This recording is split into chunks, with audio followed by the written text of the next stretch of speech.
Taylor Wardlaw pled guilty to killing her boyfriend, 26-year-old Terrell Sims, in December of 2021. On December 22, 2021, in Columbia, South Carolina, a group of worried people gathered in a local park. They held missing person flyers, shared updates on social media, and planned search routes through nearby streets. At the heart of it all was Taylor Wardlaw, her face full of anguish as she begged for any news about her missing boyfriend, 26-year-old Terrell Sims, the father of her child. "If anyone knows anything, please speak up," she cried to the volunteers, her voice shaking with emotion. His 4 kids need their dad back home. The story gripped local news. Wardlaw was everywhere, giving interviews, organizing search parties, and keeping the spotlight on her desperate quest to find Sims. She looked like a heartbroken girlfriend, frantic to bring her partner home. But there was a dark secret she kept hidden from the volunteers and the media. Terrell Sims wasn't missing. He was dead, and Taylor Wardlaw was the one who killed him. 2 days before she reported him missing, on December 20, 2021, Wardlaw shot Sims multiple times during a heated argument in their home. Instead of calling for help or confessing, she spun a web of lies. "Everything I prayed for last night, I've gotten so far," she said in a chilling moment caught on record. "Just one more thing to finish today. God's blessed everything I've asked for." With her new boyfriend, Eddie Brown, she dumped Sims' body near a creek and carefully cleaned up any evidence from their house. Her deception held for nearly 2 weeks. On January 3, 2022, police found Terrell Sims' body. It wasn't a random spot, evidence pointed investigators right to it after they started doubting Wardlaw's story. Near the body was Sims' discarded ankle monitor, a key clue that helped police piece together the timeline. Friends and family knew Sims as a devoted dad, working hard to raise his 4 kids while navigating a rocky relationship. At just 26, he juggled work and fatherhood, trying to build a better future despite past mistakes. When his body was found, the missing person case turned into a murder investigation, and all eyes fell on the person who had been loudest about searching for him. Taylor Wardlaw played the part of a caring girlfriend in public, but behind closed doors, a different story emerged. Police uncovered a history of jealousy, control, and domestic fights that revealed the shocking truth about her. Text messages, witness accounts, and hard evidence exposed Taylor Wardlaw's controlling nature. She kept tabs on Terrell Sims' every move, demanded to check his phone, and often accused him of cheating. Friends said she could flip from a loving partner to a furious accuser in a heartbeat, depending on her suspicions. The biggest shock for those who joined her search efforts was discovering that while Wardlaw was publicly begging for help to find Sims, she was already romantically involved with Eddie Brown, the same man who helped her hide Sims' body. This case is a chilling example of how domestic violence can spiral into deadly consequences when red flags are ignored. While Wardlaw played the role of a worried girlfriend, she was secretly working to cover up her crime. Her act was so convincing that even people close to the couple bought into her fake distress at first. What pushes someone to kill their partner and then lead a public search for them? This twisted contradiction is what makes this case so gripping, showing how some people can hide dark secrets behind a mask of normalcy. In March 2024, over 2 years after Terrell Sims' death, 31-year-old Taylor Wardlaw faced a judge and admitted guilt for voluntary manslaughter. On what was meant to be the trial's first day, Wardlaw, shackled and led into court, changed her plea, finally owning up to the crime she'd worked so hard to conceal. If this case has you hooked like it does me, hit that like button. It helps share this story with more true crime fans. There's so much more to explore about the psychological triggers behind this tragedy and the evidence that finally exposed the truth. Subscribe to the channel and turn on notifications so you don't miss our upcoming videos diving into other cases where people hid deadly secrets behind a public facade. Now, let's keep unraveling how Taylor Wardlaw's relationship with Terrell Sims turned into a deadly mix of jealousy, violence, and murder. Before the murder, Taylor Wardlaw's life revealed a pattern that later proved crucial. Details about her early years are scarce, but people who knew her in Columbia, South Carolina, described her as having two sides. To some, she was charming and warm. To others, she was suspicious and controlling. She could switch how she acted depending on who was around, said someone who knew both Wardlaw and Terrell Sims. In public, she played the part of a loving girlfriend, but in private, she bombarded Sims with questions and accusations. This double personality shaped how she dealt with people. Wardlaw kept up a perfect image while hiding deep insecurities that came out as controlling behavior. Her relationships followed a clear pattern. She'd start with charm, but soon her possessiveness took over. In 2018, Wardlaw and Terrell Sims started dating. What began as an exciting new romance quickly turned troubling. Within months, friends noticed Wardlaw's obsession with tracking Sims' every move. She demanded to see his phone, questioned where he was, and exploded with anger if she thought he was unfaithful. Family said she watched him like a hawk, calling non-stop if he didn't pick up right away, showing up unannounced where he was, and demanding explanations for even casual chats with other women. She needed to know where he was every second, Sims' cousin told investigators. If he took too long at the store, she'd flood his phone with texts accusing him of cheating. This intense pressure created constant tension. Sims, juggling his duties as a dad to 4 kids, struggled to meet Wardlaw's demands for his attention and loyalty. He became more and more cut off from friends and family. Their relationship got worse over time, with arguments turning from yelling matches to physical fights. Neighbors described their disputes as loud and aggressive, often spilling out onto the street. In 2020, things hit a breaking point. While 9 months pregnant, Wardlaw reported that Sims threatened her life during a heated fight. This led to his arrest and a court-ordered no-contact rule to stop further violence. Court records from that time show the messy, conflicting stories of their relationship. Wardlaw told the court she felt unsafe and feared for her unborn child. Yet, just months after their baby was born, despite the no-contact order, they were back living together. This cycle of breaking up and getting back together, even against legal orders, showed the strange hold they had on each other. Friends noticed a push-and-pull pattern. Calm moments would always crumble into accusations and fights. They couldn't stay apart, even when they should have, a friend who watched their relationship over the years explained. One week, they'd share happy family photos online. The next, one of them would crash with friends after a huge blowout. By mid-2021, their relationship had fallen into a toxic routine. Wardlaw obsessively checked Sims' phone and social media. Sims would sometimes give in to her demands, other times push back against her control. During this time, another disturbing trait emerged: Wardlaw's knack for twisting the truth. She'd paint herself as the victim in their fights while secretly fueling the drama. This skill at manipulating how people saw her was dangerously effective at isolating Sims from anyone who could help him. What makes this case stand out is how they kept co-parenting despite their toxic patterns. Their child, born after the 2020 domestic violence incident, grew up in a home where conflict was normal. Both Wardlaw and Sims seemed to separate their hostility from their parenting, keeping up the appearance of a functional family despite their increasingly dangerous private battles. By December 2021, Taylor Wardlaw and Terrell Sims' relationship was a ticking time bomb. Wardlaw's controlling behavior had reached new heights, and unbeknownst to Sims, she had already started a secret romance with Eddie Brown. This hidden affair added fuel to an already explosive situation. Their relationship, marked by constant fighting, brief breakups, and reunions, was a perfect storm with no healthy boundaries. The domestic violence incident during Wardlaw's pregnancy was a glaring red flag that went ignored, as the couple got back together despite a court order to stay apart. This toxic cycle set the stage for a deadly clash that had been brewing for years. On December 20, 2021, everything unraveled in their Columbia, South Carolina home, turning their troubled relationship into a murder case. That day started with growing tension. Wardlaw was obsessed with suspicions that Sims was cheating.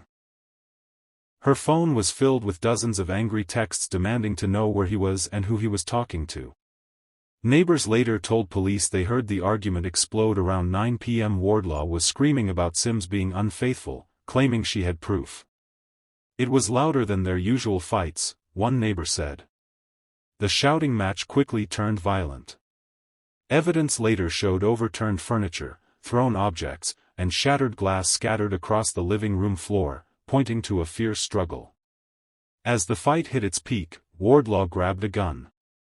Police reports confirmed multiple shots were fired, with Sims struck several times.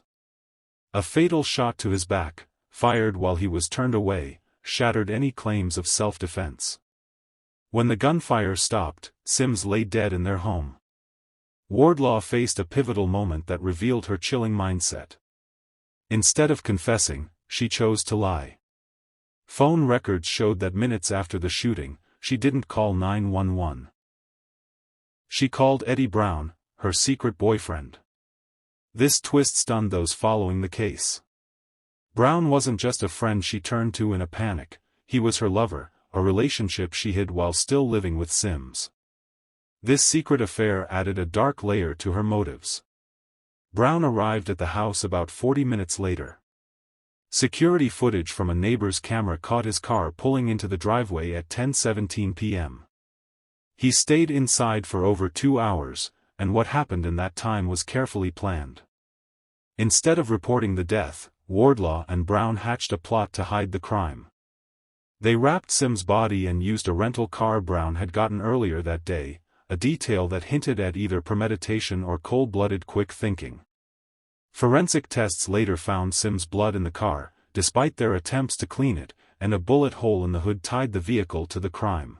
Together, they drove Sims' body to a creek outside Columbia. The spot wasn't random, it was remote enough to delay discovery but easy to reach.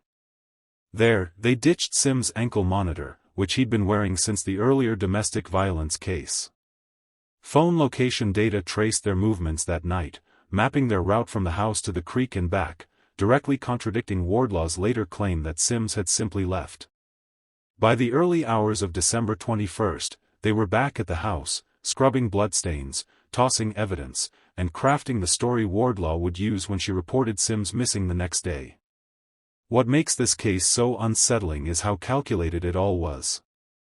Wardlaw didn't act out of panic, she made deliberate choices to cover her tracks. Hours after killing Sims, she was already laying the foundation for her deception. The night of December 20th turned what could have been a domestic homicide into something far more sinister. A murder followed by an elaborate cover-up involving a secret lover unknown to Sims' family or community. This hidden relationship fueled both the crime and the lies that followed. As dawn broke on December 21st, Wardlaw kicked off the next phase of her plan, reporting Sims as missing and playing the role of a frantic girlfriend desperate to find him. Meanwhile, Eddie Brown's role grew even darker. As her new boyfriend, he didn't just help hide the body. Evidence showed he cleaned the crime scene, wiped away blood, and helped craft the story Wardlaw told police. He used his connections to get cleaning supplies without leaving a trace and coached Wardlaw on how to act when filing the missing person report, showing a deep commitment to protecting her. Text messages pulled from their phones revealed a chilling plan between Taylor Wardlaw and Eddie Brown. They carefully plotted what to tell the police. "Let's make sure we know exactly what we're saying," Brown texted. "Say he left angry after you argued, don't mention anything else." 2 days after the murder, on December 22, 2021, Wardlaw walked into the Columbia Police Department to file a missing person report. She claimed Sims stormed out after a fight and hadn't come back or contacted anyone, a story crafted to throw off suspicion. In her report, she said she last saw Sims on the evening of December 20th, describing clothes he was supposedly wearing, which police later learned had been dumped with his body. She even gave a list of Sims' friends who might know where he was, but she hadn't actually reached out to them. Wardlaw's deception was chillingly convincing because she seemed so eager to help. She handed over Sims' phone records, shared photos for missing person flyers, and put on a tearful act when talking to officers. Her performance was so good that police initially treated it as a routine missing person case. The report sparked local news coverage, which Wardlaw used to her advantage. She gave emotional interviews, talking about Sims as a devoted dad to his 4 kids who desperately needed him. These public moments helped her keep up her lie while secretly keeping tabs on the investigation. Perhaps the most cunning part of Wardlaw's plan was organizing a community search party on December 27. She rallied local residents, handed out flyers with Sims' photo and details, and assigned search areas, all while knowing exactly where his body was hidden. During the search, she cleverly steered volunteers away from the creek where she and Brown had dumped Sims' body. "We don't need to check near the creek," she insisted to one volunteer, claiming those areas were already searched when they weren't. Her control over the search was meticulous, ensuring no one got close to the truth. Meanwhile, Eddie Brown stayed out of sight during the search efforts, avoiding any public connection to Wardlaw. This was no accident. It kept people from questioning their secret relationship while Wardlaw played the role of Sims' heartbroken girlfriend. Her web of lies held strong until an anonymous tip reached investigators on January 2, 2022. A friend of Taylor Wardlaw, uneasy about holes in her story, tipped off the police, suggesting she was involved in Terrell Sims' disappearance. This lead, paired with phone records and witness statements, pointed investigators to the creek area. On January 3, 2022, police found Sims' body. Cell phone data placed Wardlaw and Eddie Brown at the creek the night of December 20, and nearby, officers discovered Sims' discarded ankle monitor, a key clue tying the body to the crime. With that, the missing person case became a full-blown murder investigation, and Wardlaw quickly became the prime suspect. Within 48 hours of finding Sims' body, police had enough evidence to question Wardlaw, whose story started to crumble under scrutiny. The twists in this case are jaw-dropping, from leading search parties to hiding her secret boyfriend who helped cover up the crime. If you're gripped by this story, hit that subscribe button. Your support keeps us digging into cases like this. Drop a comment below about what shocked you most about Wardlaw's deception. I read every one and often use your thoughts in future videos. Now, let's dive into how investigators unraveled the truth behind Terrell Sims' murder. After finding his body, police built a rock-solid case against Wardlaw using physical evidence, digital records, and witness accounts. Forensic work blew her lies apart. Blood evidence was key. Despite Wardlaw's efforts to scrub the crime scene, technicians found traces of Sims' blood throughout their home using special lights and chemicals. The blood spatter showed multiple gunshots, shattering her claim that Sims just walked out after a fight. "The blood told us exactly what happened in that room," the lead detective said in court papers. "No matter how well you clean, blood leaves tiny clues." The rental car Brown used to move Sims' body was a goldmine of evidence. Even after their cleaning attempts, forensic tests found Sims' blood inside, and a bullet hole in the hood directly linked the car to the shooting. Sims' ankle monitor, found near his body, gave a clear timeline. Its data showed it stopped working at 9:47 p.m. on December 20, right when neighbors heard gunshots, matching the moment the fight turned deadly. Digital evidence tightened the noose around Wardlaw and Brown. Their phone records showed constant contact before, during, and after the murder. Location data tracked their phones from Wardlaw's house during the shooting, to the creek where Sims' body was dumped, and back home. Text messages revealed their secret relationship and Wardlaw's jealousy over Sims, plus plans to buy cleaning supplies and hide evidence. Witnesses added more nails to the coffin. A neighbor heard the argument spiral into gunshots on December 20. Friends described Wardlaw's controlling nature and constant accusations that Sims was cheating. The anonymous tip from Wardlaw's friend was a game-changer. This friend shared details only someone close to the crime would know, including where Sims' body was hidden. A psychological look at Wardlaw's motives pointed to a deadly mix of jealousy, possessiveness, and fear of losing Sims. Even while dating Brown, she kept a tight grip on Sims. Experts said her extreme reactions to suspected cheating, combined with having a gun during a heated fight, created a recipe for violence. The case's turning point came when forensic analysis showed a fatal shot to Sims' back, proving he was shot while turned away. The evidence shattered any chance of Wardlaw claiming self-defense. The fatal shot to Terrell Sims' back showed he was moving away when she fired, and multiple gunshots only made her guilt clearer. By early March 2022, investigators had built a rock-solid case against both Wardlaw and Eddie Brown. The evidence told a grim story, a domestic killing followed by a cold, calculated cover-up to fool police and the public. This mountain of proof left Wardlaw facing serious charges and the likelihood of years behind bars. On March 3, 2024, more than 2 years after Sims' death, Wardlaw stood in the Richland County Courthouse. With overwhelming evidence stacked against her, she made a shocking move that stunned those following the case. On the first day of her trial, she pleaded guilty to voluntary manslaughter, dodging a full trial that would have exposed even more details about the murder and her deception. Her plea deal dropped extra firearm charges that could have added years to her sentence. The judge handed down a 20-year prison term, a hefty punishment, but it sparked mixed feelings. Prosecutors called it fair, pointing to Wardlaw's guilty plea as taking responsibility. But Sims' family felt cheated. She should have gotten life for what she did, his sister said. My brother was trying to leave her. He didn't want to be with her anymore, and she couldn't handle it. During victim impact statements, Sims' mother confronted Wardlaw in court, her voice heavy with grief. You took my son from his kids, then acted like you were helping find him, she said. The pain isn't just his death, it's the lies you told while we searched. Several family members were furious that the plea deal dropped charges for tampering with evidence and obstructing justice. They believed the calculated cover-up deserved harsher punishment beyond the manslaughter conviction.